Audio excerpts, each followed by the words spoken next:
Assalamualaikum warahmatullahi wabarakatuh. Salam sejahtera buat saudaraku dan sahabat semuanya. Selamat bergabung bagi teman-teman yang baru menemukan channel ini di Rumah Belajar Duta Agung Teknik ya guys. Di kesempatan kali ini saya akan membahas lengkap gitu ya persoalan-persoalan yang ada di remote.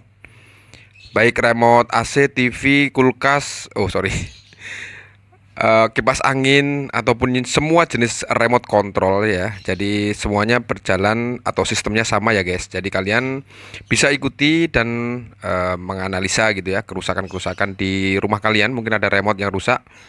Teman-teman bisa ikuti cara dan langkah-langkah di video ini ya guys. Oke, selamat menonton, semoga bermanfaat guys. Oke guys, analisa yang pertama, perhatikan dulu bagian-bagian konektornya ya guys. Jadi teman-teman bisa memperhatikan di sini nanti ya kalau ada korosi atau ada kotoran gitu ya, teman-teman bisa membersihkan dulu pakai sikat ataupun pakai cutter gitu ya.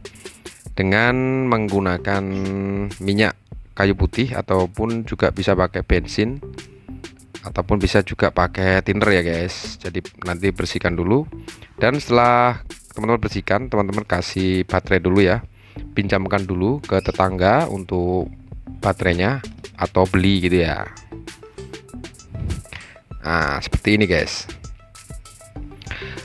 Setelah itu kita tekan ya, nanti teman-teman bisa menyalakan handphone lalu buka aplikasi kamera dan hadapkan kamera ke bagian ini ya, lampu infrared ini, lalu tekan on off nya guys.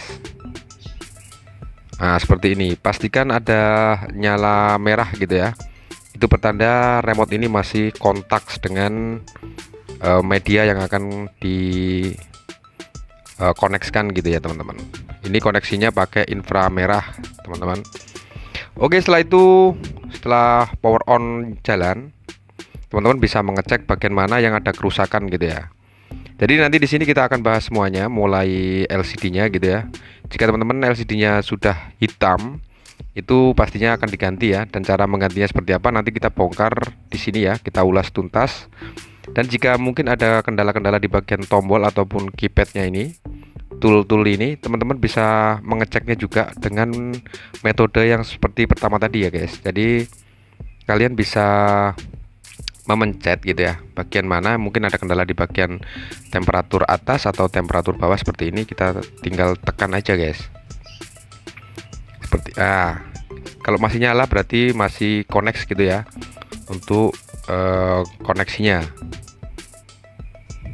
Nah seperti ini, meskipun agak delay tergantung remote kontrolnya teman-teman ya. Jadi semua jenis merek remote itu bisa di tes seperti ini ya teman-teman ya. Jadi kalian pastinya bisa memahaminya ya. Jadi semua remote control fungsinya seperti ini ya, cara kerjanya gitu tepatnya. Ini saya tes satu persatu seperti ini. Jadi nanti kalian cek aja bagian mana yang tidak nyala, bagian infrarednya. Kalau tidak nyala berarti itu ada miss gitu ya, ada masalah di situ. Nah, ini nyala tapi agak delay gitu teman-teman. Karena ini mungkin bisa pengaruh baterainya juga ya guys. Karena ini baterai bekas ya guys. Seperti ini.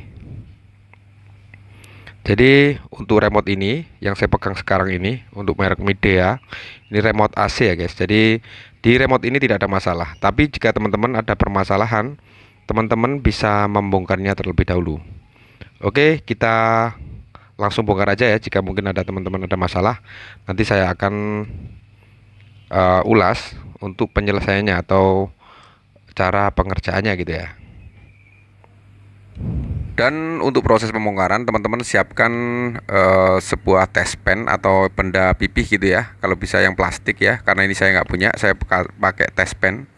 Teman-teman bisa mencongkelnya gitu ya, pelan-pelan. Dan untuk bagian atas kalian hindari dulu ya. Jadi kalau bisa bagian bawahnya atau bagian keypadnya yang tidak bersinggungan atau bersentuhan dengan LCD teman-teman. Jadi kalian bisa bongkar bagian bawah dulu. Oke, setelah itu lalu kita buka gitu ya.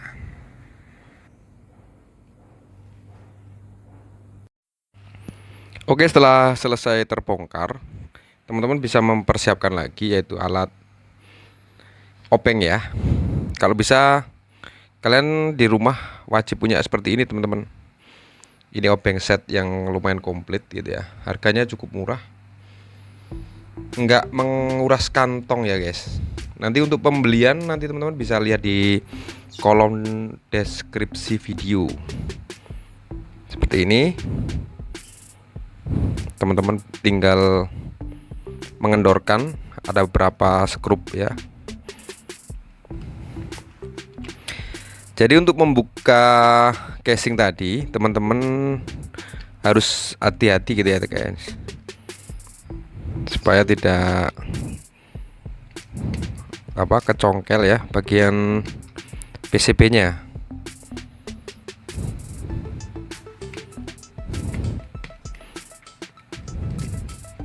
Oke, seperti ini ya guys. Nanti kita bongkar semuanya dulu. Kita lepas bagian PCB-nya. Nah, ini perlu diperhatikan teman-teman ya.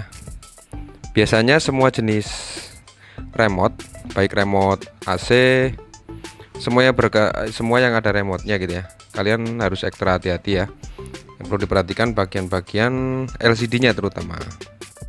Oke, karena bagian LCD adalah bagian yang rawan pecah gitu teman-teman ya. Jadi nanti untuk pengambilannya kalian harus ekstra hati-hati, karena juga rawan jatuh juga ya untuk bagian remote. Jadi teman-teman pastikan ada tataan di bawahnya gitu ya. Dan untuk semua jenis LCD remote, baik merek Samsung, Midea, Sanken, Toshiba, LG, sama semuanya teman-teman ya. Ini sistemnya modelnya seperti ini. Jadi layarnya itu masih layar model model lama gitu ya. Jadi masih konektornya juga masih pakai serabut gitu. Jadi kalian tinggal angkat aja. Jadi modelnya itu sama. Untuk penggantian teman-teman bisa cari di marketplace, di barang bekas, biasanya di Facebook itu banyak ya. Yang mati-mati nggak apa-apa, yang penting LCD-nya masih hidup gitu ya. Misalkan kondisi LCD teman-teman sudah hitam, kalian bisa menggantinya. Dan kalau sudah diganti dan tidak tampil gambarnya, teman-teman bisa mengganti bagian serabutnya itu ya teman-teman ya. Serabut yang warna oranye itu ya.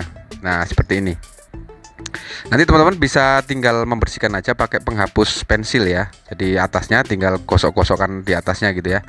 Untuk membersihkan kotoran, biasanya ada flek atau kotoran pastinya.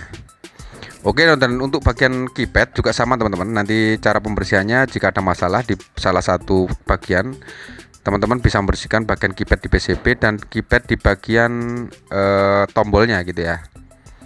Oke, lalu untuk yang bagian keypad, jika ada masalah lagi dan sudah dibersihkan tapi masih ada masalah, teman-teman bisa menjampernya ya. Nanti untuk teknik jumper saya buatkan lagi video selanjutnya karena ini terlalu panjang ya teman-teman ya. Dan untuk bagian CPU itu jarang rusak ya, untuk IC-nya itu jarang sekali rusak, kecuali kena air gitu ya teman-teman.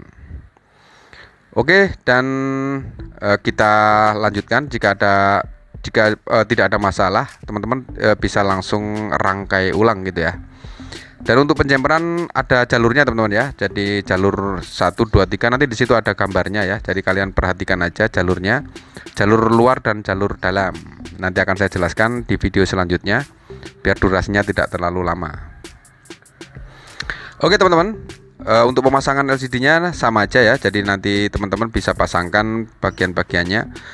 Yang pertama kita pasangkan dulu LCD-nya. Jika kalian mengganti LCD atau ada kendala di LCD, kalian bisa memasangnya kembali. Kita pasang dulu bagian LCD dan lalu kita pasangkan konektornya ya. Ini konektornya nanti gabung ke bagian PCB gitu ya. Dan nanti kita sekrup bagian LCD-nya, itu ada 4 sekrup ya nanti yang akan menguncinya. Dan caranya cukup simpel sekali teman-teman ya. Tapi untuk kendala putus jalur itu sangat jarang banget. Jadi saya sarankan dibersihkan dulu aja. Nanti kalau ada masalah akan saya buatkan video selanjutnya. Oke teman-teman, seperti itu dulu. Ini untuk perbaikan semua jenis remote ya, baik Toshiba, LG, Sanken, Changhong atau merek-merek yang lain, Sharp, Samsung dan lain-lain. Teman-teman bisa melihat video ini karena semua jenis remote cara kerjanya sama gitu ya. Oke, terima kasih telah menonton. Jangan lupa di-share ke teman-teman yang membutuhkan. Terima kasih, selamat menikmati kehidupan. See you next video. Wassalamualaikum warahmatullahi wabarakatuh.